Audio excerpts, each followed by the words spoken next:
அமெரிக்காவின் வில்மிங்டன் நகரில் நடைபெற்றது குவாட் உச்சி மாநாடு. பிரதமர் மோடி, அமெரிக்க அதிபர் பைடன், ஆஸ்திரேலிய பிரதமர் அல்பானிஸ், ஜப்பான் பிரதமர் ஃபுமியோ கிஷிடா ஆகியோர் பங்கேற்பு.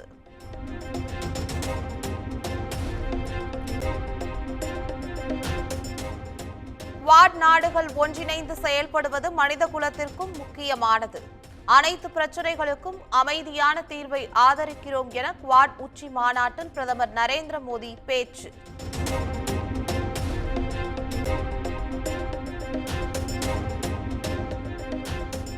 குவாட் மாநாட்டிற்கு முன்பாக அமெரிக்க அதிபர் ஜோ பைடனை அவரது இல்லத்தில் சந்தித்தார் பிரதமர் நரேந்திர மோடி.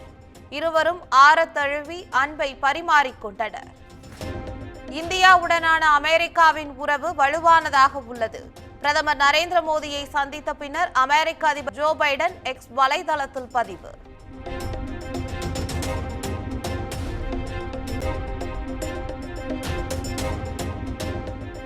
இந்தோ பசிபிக் பிராந்தியத்தில் கர்ப்பப்பை புற்றுநோய் போன்ற சவால்களை சமாளிக்க குவாட் நாடுகள் முடிவு.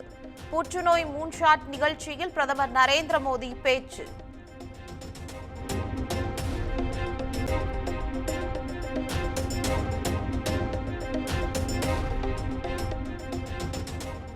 பெரும் எதிர்பார்ப்புகளுக்கு மத்தியில் அமைதியான முறையில் நடைபெற்றது இலங்கை அதிபர் தேர்தல். 75% வாக்குகள் பதிவான நிலையில் வாக்குகள் எண்ணும் பணி தீவிரம்.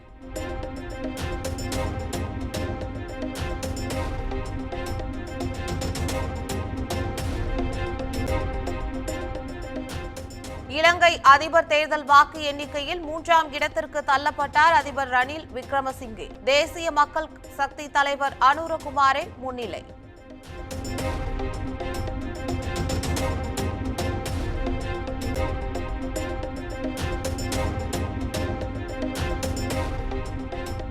சென்னை உயர்நீதிமன்ற தலைமை நீதிபதியாக ஸ்ரீராம் ராஜேந்திரன் நியமனம்.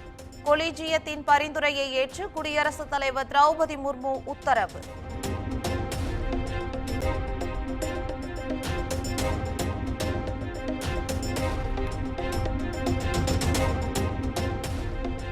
மும்பை உயர்நீதிமன்ற நீதிபதியாக இருந்த நிதின் மதுகர் கேரள உயர்நீதிமன்ற தலைமை நீதிபதியாக நியமனம். ஜம்மு காஷ்மீர், லடாக், இமாச்சல பிரதேசம் உள்ளிட்ட 8 உயர்நீதிமன்றங்களுக்கும் தலைமை நீதிபதிகள் நியமனம்.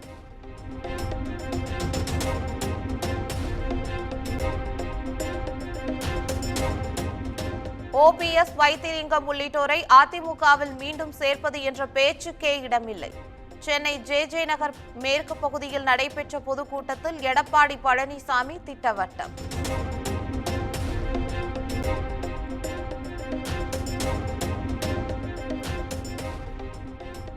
திமுக கூட்டணியில் ஆரம்பித்துள்ள புகைச்சல் விரைவில் பற்றி எரியும்.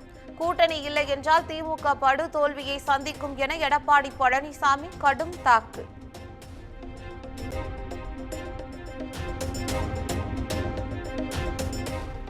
மக்கள் நீதி மய்யம் கட்சியின் தலைவராக கமல்ஹாசன் மீண்டும் தேர்வு செய்யப்பட்டதற்கு முதலமைச்சர் மு.க. ஸ்டாலின் வாழ்த்து. மக்கள் நலனுக்காக நமது நட்பு பயணம் தொடரட்டும் என்று கமல்ஹாசன் நன்றி தெரிவித்து எக்ஸ் வலைதளத்தில் பதிவு.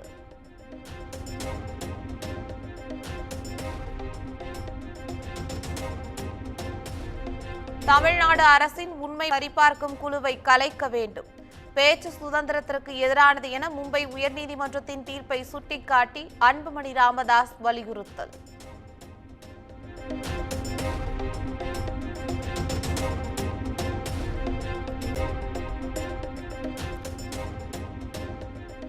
கல்வி நிறுவனங்களில் ஆன்மீகத்தையும் தெய்வீகத்தையும் போதிப்பதன் மூலம் மாணவர்களின் மன அழுத்தத்தை குறைக்க முடியும். சென்னை அருகே நடைபெற்ற கல்லூரி விழாவில் மத்திய நிதியமைச்சர் நிர்மலா சீதாராமன் பேச்சு.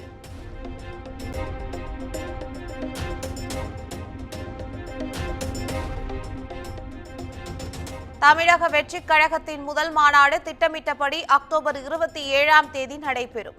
கட்சியின் பொதுச் செயலாளர் புசி ஆனந்த் பேட்டி.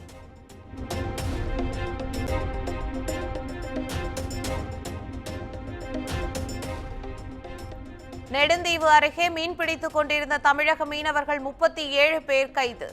இலங்கை கடற்படையின் அத்துமீறலுக்கு முற்றுப்புள்ளி வைக்க வேண்டும் என மத்திய மாநில அரசுகளுக்கு டிடிவி தினகரன் வலியுறுத்தல்.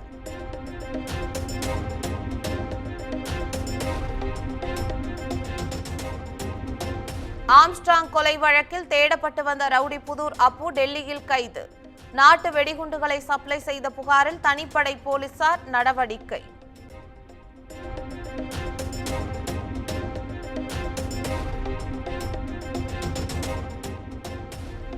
சென்னை தாழம்பூரில் பள்ளி மாணவி கூட்டு பாலியல் வன்கொடுமை வழக்கில் கைதான இளைஞருக்கு இடது கையில் எலும்பு முறிவு. காவல்துறை கழிவறையில் வழுக்கி விழுந்து எலும்பு முறிவு ஏற்பட்டதாக தகவல்.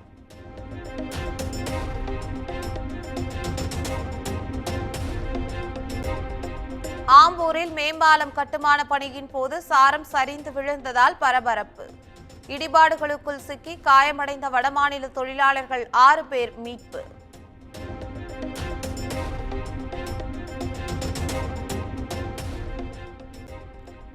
கொடைக்கானல் பிரையன் பூங்கா அருகே உலா வந்த காட்டெருமை. சுற்றுலா பயணிகள் அலறியடித்து ஓடும் சிசிடிவி காட்சிகள் வெளியீடு. திருப்பத்தூர் மாவட்டம் வாணியம்பாடியில் கொட்டி தீர்த்த கனமழை. கோடைக்காலம் போல் வெயில் வாட்டி வதைத்த நிலையில் திடீர் மழையால் மக்கள் மகிழ்ச்சி.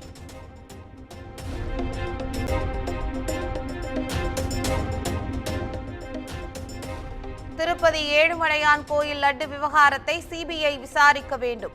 ஆளுநர் அப்துல் நசீரை சந்தித்து ஆந்திர மாநில காங்கிரஸ் தலைவர் OSR ஷர்மிளா மனு.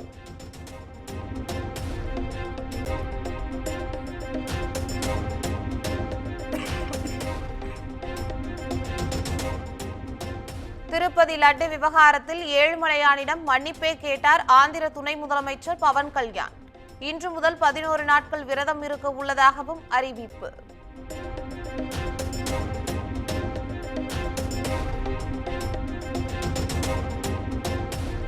ஜம்மு காஷ்மீரில் பாஜக ஆட்சிக்கு வந்தால் ரம்ஜான் மொஹரம் பண்டிகையை முன்னிட்டு 2 கேஸ் சிலிண்டர்கள் இலவசம். பூஞ்ச் பகுதியில் நடைபெற்ற பொதுக்கூட்டத்தில் மத்திய உள்துறை அமைச்சர் அமித்ஷா வாக்குறுதி.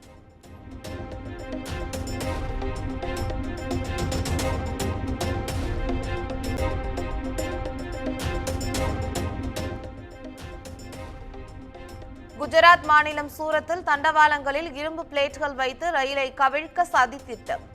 லைன்மேன் சரியான நேரத்தில் சோதனை செய்ததால் அசம்பாவிதம் தவிர்ப்பு.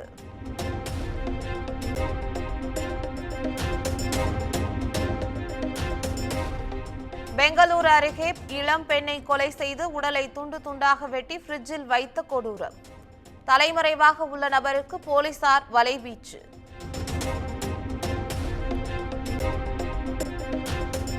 புடாபெஸ்ட் நகரில் நடைபெற்று வரும் செஸ் ஒலிம்பியாட் தொடரின் 10வது சுற்றில் இந்திய ஆடவர் அணி அபார வெற்றி. இன்று நடைபெறும் இறுதிச் சுற்றில் வென்று தங்கப்பதக்கத்தை வெல்லுமா என்றும் எதிர்பார்ப்பு.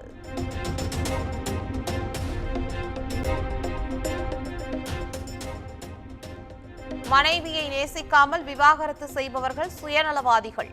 நடிகர்கள் விவாகரத்து தொடர்பாக நடிகை குஷ்பு எக்ஸ் வலைதளத்தில் காட்டும்.